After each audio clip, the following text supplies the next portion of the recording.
Hey guys, SJ here, welcome back to my channel. I know it's been 2 whole weeks I have been gone. Well, guess what? I was on vacation, and even though I had Wi-Fi, the Wi-Fi was so bad that uploading anything was just not going to happen. So then I sat down and thought, well, you're on vacation, so why are you trying to upload something?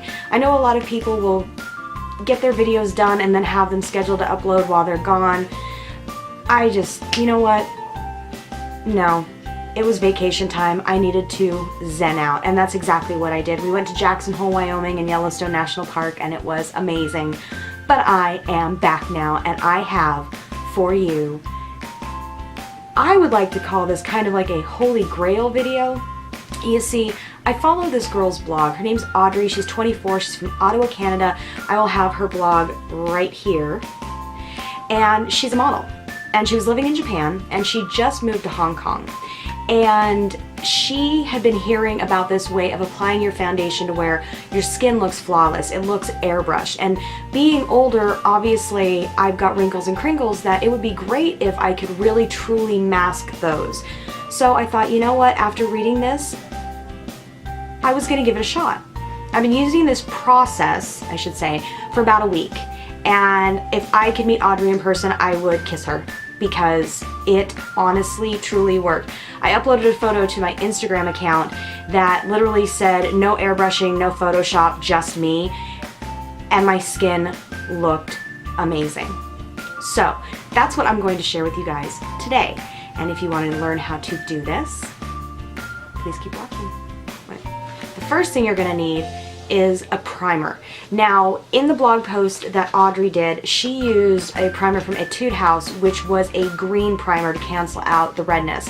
I looked everywhere for my green primer, I can't find it, so instead we're going to use the e.l.f. Mineral Face Primer. Now this is a silicone primer. I personally like it because it does sort of fill in the wrinkles and the crinkles so that I get more of a smooth finish when I apply my foundation. So that is the primer of my choice for this particular video.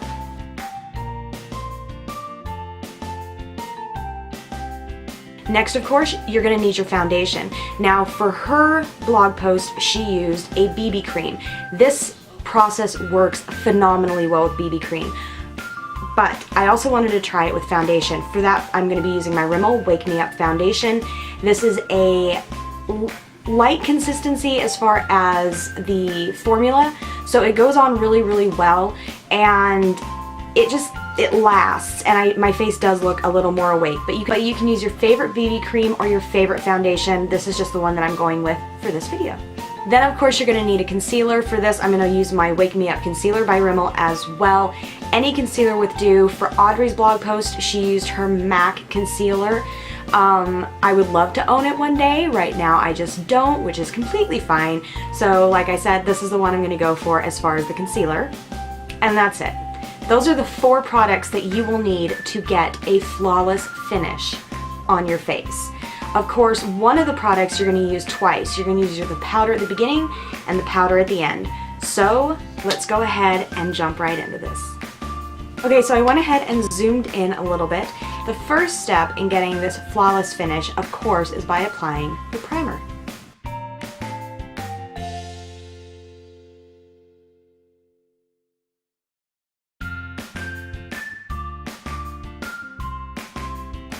Okay, now that the primer is done, we're going to move on to step 2.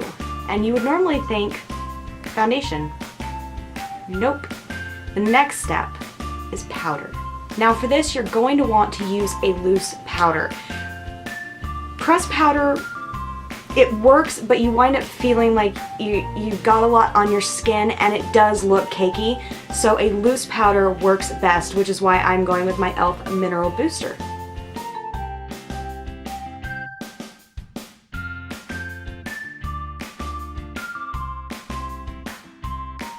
Okay, so powder is applied.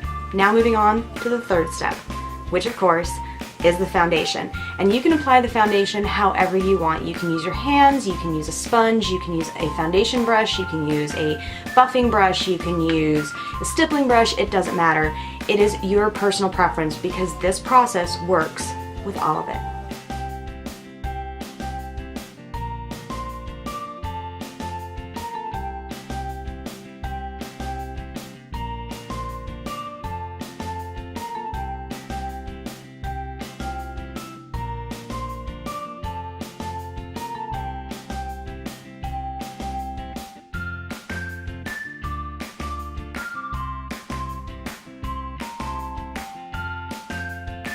Okay, so there we go. Done with the foundation.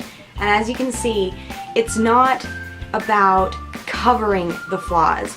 It's about giving the illusion that they're not there. Does that make sense?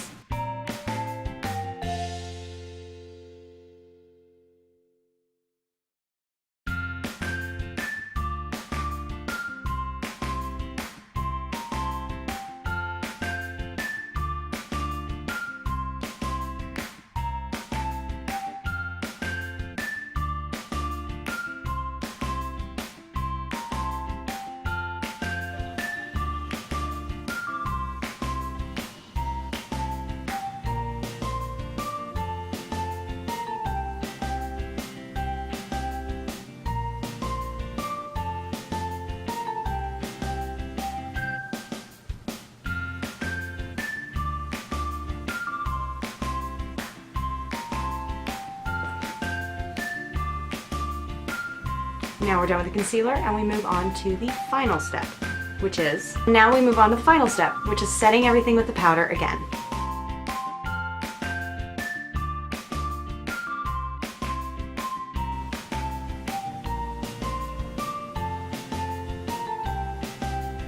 And there you have it. Flawless looking skin in 4 easy steps. This is something that you can use when you're late for work, when you are running late for school, if you're in school and you don't like putting on a lot of makeup but you don't want to look like you got tore up from the floor up on the previous night. It is so quick and so easy, and just look at it. I love it. And I've been using this process since the first day that I tried it, and I honestly don't think I'll be using any other process when it comes to applying my foundation. That's it, guys. I hope you liked this video. If you did, please go ahead and give it a big old thumbs up. Don't forget, there are new videos every Monday, Wednesday, and Friday. All of the information to follow me on social media and regarding these products will be listed below in the description box.